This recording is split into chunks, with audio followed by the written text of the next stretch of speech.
Little anecdote I want to begin with, which is reported by the late Giorgio Amendola, who was the leader of the Italian Communist Party, and who was in the 1930s in exile doing political work in Paris.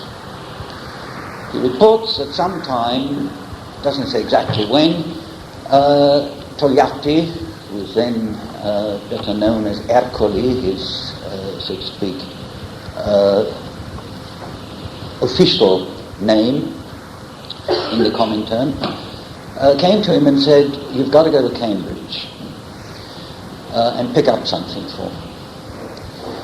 So he went to Cambridge, to Trinity College, where he met the famous economist Piero Sraffa, who was, of course, an Italian, and who gave him, after giving him the usual tourist guide of Cambridge and all the rest, who gave him a package and said, "Do you know what's in that?"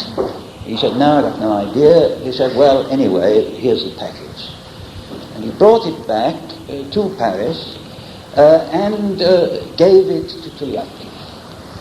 And there Togliatti took this little package, and he says, "I can still see him getting pale and with trembling hands trying to undo the knot until he couldn't do it anymore, and he just cut it." And then in that little package there were handwritten leaves, and he forgot about my presence, and he immediately launched into sort of avidly reading the thing. And at a certain point he turned to me and he said, "Do you know what these are? These are the letters of Gramsci." And then he caught himself, because he wasn't supposed to say anything, and said, "For God's sake, you mustn't say this to anybody. This is absolutely strict discretion."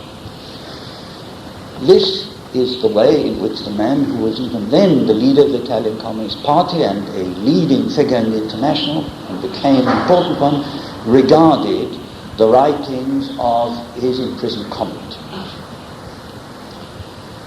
Now, who was this man who even then from jail had so clearly, so important an effect on his friend, and you could almost say his disciple?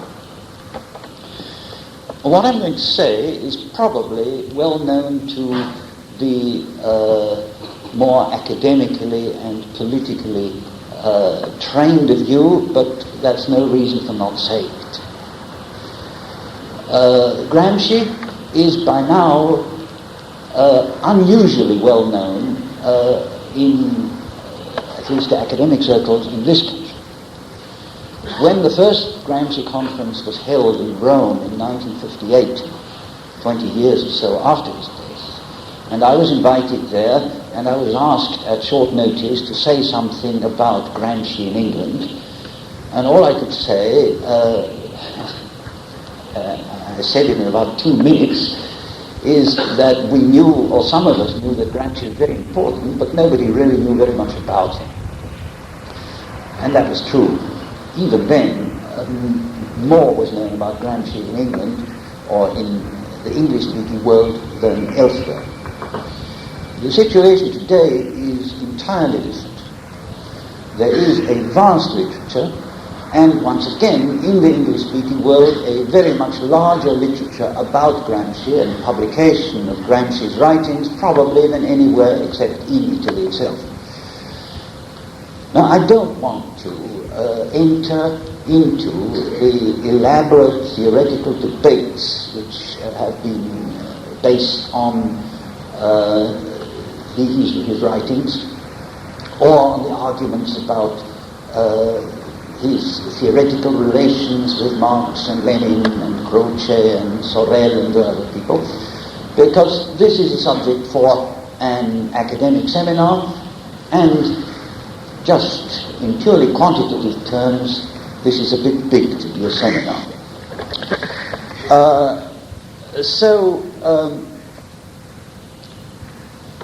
I don't even want to talk in the broadest sense about Gramsci and Marxist theory. What I do want to do is, in in some ways, to explain, in my view, why I think Gramsci is important to us today, not merely as academic theorists, but as socialists. And if anybody wants to find out more about it, in fact, we happen to have an exceedingly good selection of Gramsci's writings, particularly the Prison Notebooks, which was published in the 70s by Lawrence and Wishart, edited by Hoare and Noel Smith, with very good, excellent explanatory notes. There's also an extremely good introduction to a lot of Gramsci thought, edited by Anne Shostak-Sassoon, called Approaches to Gramsci, in which, incidentally, I've written a piece, some of which, of course, I shall be, as it were, repeating with variations. Now, who was Gramsci? For the benefit of those who don't remember or don't know, he was, I suppose, of all the leading communists and Marxist leaders, the one who was born with the opposite of a silver spoon in his mouth. Nobody started off with less in the way of advantages. He started off in extreme poverty, born of in an extremely backward, almost a third world corner of Sardinia, which is even by the standards of the backward parts of the Mediterranean, not in the vanguard of progress. In his infancy, he was dropped, and in fact, this turned him into a lifetime semi-dwarf cripple. He worked like crazy. He moved to Turin, not as a socialist. If anything, as a young man, he was, as you might expect, a sort of Sardinian regionalist or nationalist, as you might say. He probably didn't even talk Italian until he actually learned it at school. And in Turin, he studied and gradually got himself involved in the labour movement. In fact, he joined the Socialist Party in or around 1913, and gradually between then and the Russian Revolution found himself increasingly active, so much so that he dropped out of the university before concluding his degree, which in any case he had to study in the hardest conceivable circumstances as a miserably poor outside student. Turin gave him two major advantages. Firstly, it was the main centre of modern industry and therefore of the formation of a modern proletariat in Italy.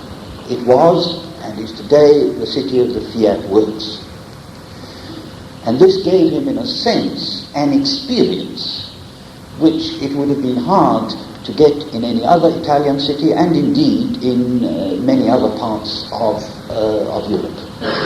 And secondly, it contained an extremely active group of intellectuals in and around an excellent university with whom Gramsci made friends and, in some instances, important political connections.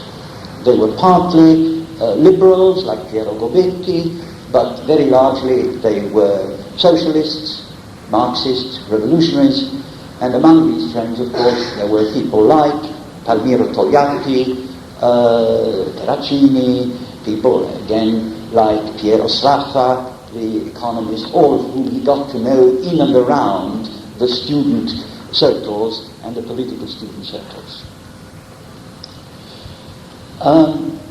He then, in fact, became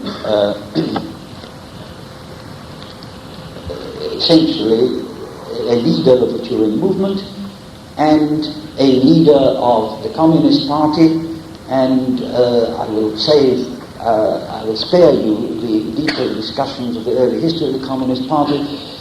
It's enough to say that after considerable internal struggles,